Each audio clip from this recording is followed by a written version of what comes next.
What can I possibly say about Super Mario Bros.?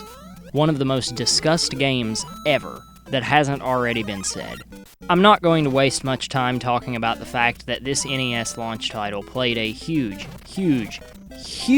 role in bringing the home video game industry back from the brink of extinction following the infamous 1983 market crash. Because there are loads of videos and articles all about its historical relevance and influence on the industry. I think we all also know the paper-thin damsel in distress plot, so I won't talk about it either. Instead, I'm simply going to give you my impressions of the game.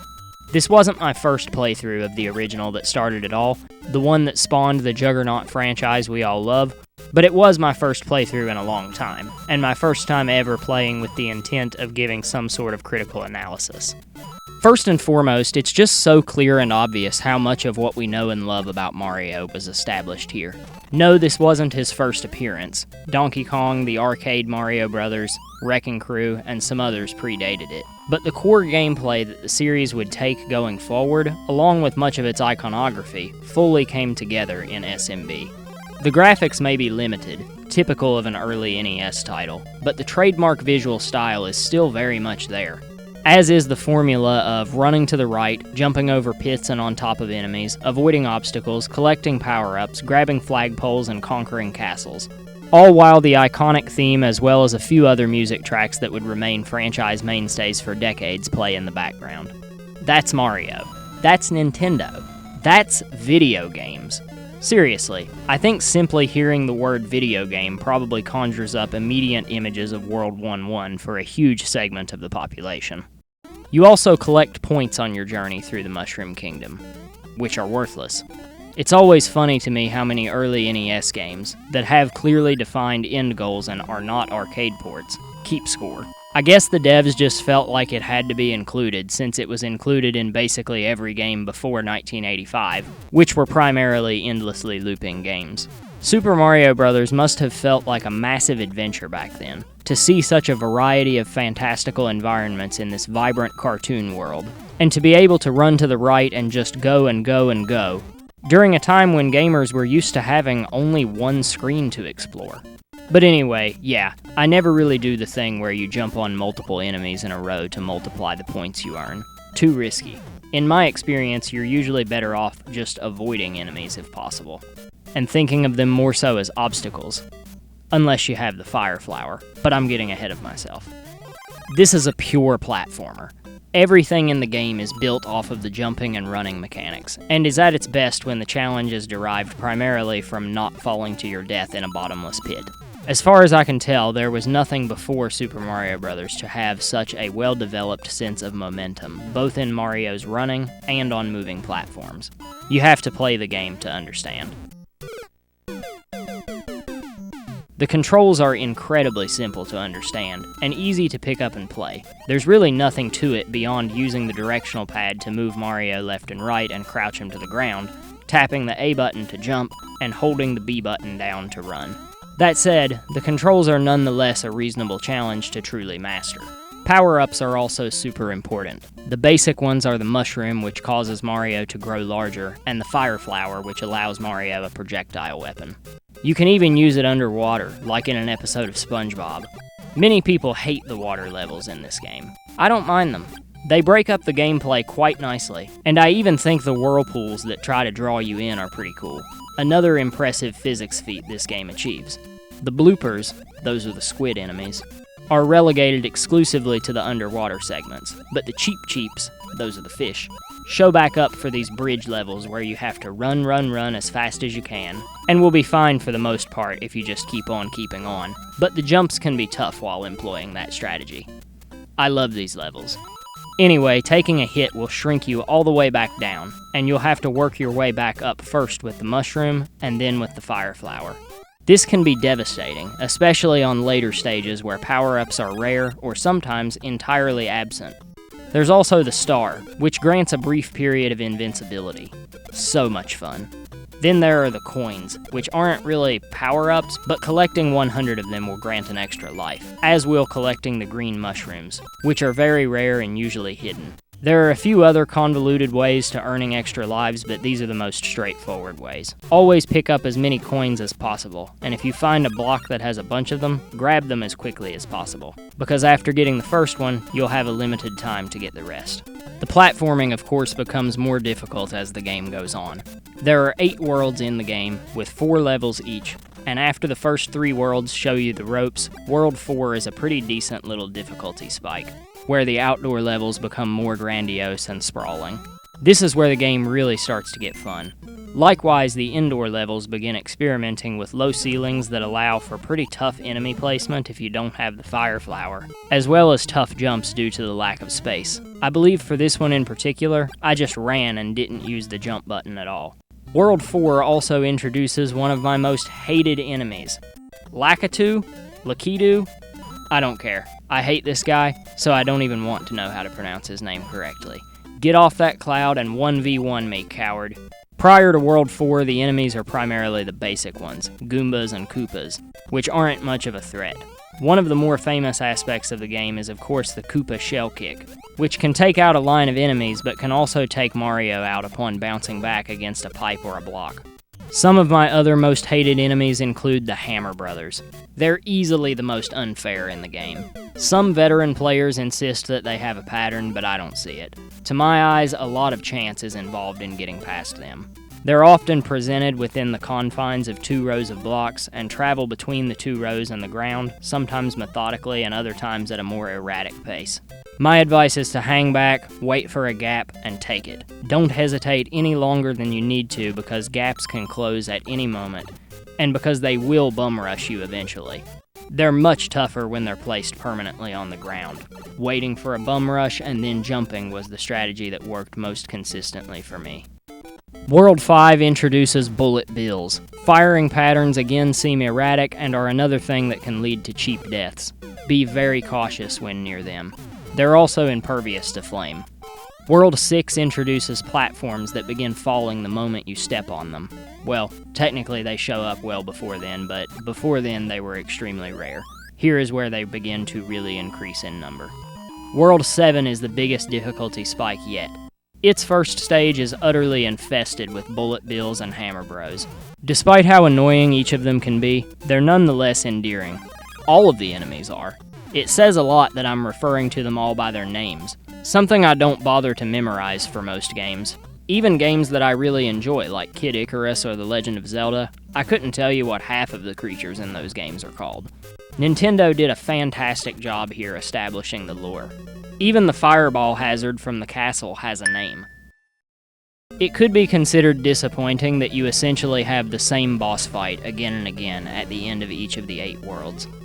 It's technically a little bit different since Bowser gets hammers later on in the game. Sometimes there are fireballs erupting from under the bridge, and so on, but it's mostly the same thing. But you have to remember, at the time most games literally only had one screen. The disappointing aspect for me is how much of a non-factor it is if you have a power-up. It's incredibly easy to get past Bowser this way due to post-hit invincibility. And while it's much more challenging as Little Mario, it's also kind of luck-based. This is nonetheless an example of difficulty balancing though, since you're essentially being rewarded for being able to hang onto your power-up throughout the level. We'll talk more about difficulty balancing later. The primary way to beat Bowser is by axing the bridge and dropping him into lava, but you can also fry him with the Fire Flower. Prior to World 8, doing so will reveal that you're not actually fighting Bowser at this stage in the game, but rather a Goomba or another low-level enemy in disguise. Again, for the first 7 worlds, you then get the now infamous dialogue from Toad that made him a kinda hated character back in the day, despite how widely loved he has become since. I always thought he looks like a circumcised penis. But let's talk about World 8 now that we're on the subject. Huge difficulty spike. So throughout most of the game, it's pretty easy to get powered up with a mushroom and then a fire flower. And once you get the fire flower, it's easy to stay powered up, because you have the fire flower, and can easily send most enemies to meet their maker the moment they show themselves on screen. So most of the game really isn't difficult at all, especially by NES standards. I don't consider myself particularly skilled, yet I can run through the first 7 worlds in only about 45 minutes. But once I get to World 8, woohoo doggy! These levels are so long, and there are no mid-level checkpoints at this stage in the game. Stuck near the end of World 8-1 is probably the toughest jump you'll have to do at any point in your journey. And World 8-2 has what is definitely the longest. The sheer length of these levels, for the first time, make the time limit seem like a real factor. Yes, there's a time limit in this game. And it's especially relevant in World 8 because ideally, you would want to spend extra time to collect every coin that you can to get those extra lives, and definitely get the increasingly rare power-ups if you can. I personally dislike having a time limit in a platformer simply because I like stopping to smell the roses. But as much as it annoys me, I have to admit how iconic the sound effect is that gives you a warning. Followed by the music going double time as to say, pick up the pace, my guy. World 8-3 has so many Hammer Brothers. 8 of them. Psychotic stuff. And 4 are placed on level playing fields with Mario, one after the other after the other. There's only one Hammer Bro on World 8-4, the final level, but the placement is just plain evil. Sandwiched in between a piranha plant and a pit of lava, so if you clear the Hammer Bro through the air, you might not have enough room to make the running jump. A fireball gets tossed in as well for good measure.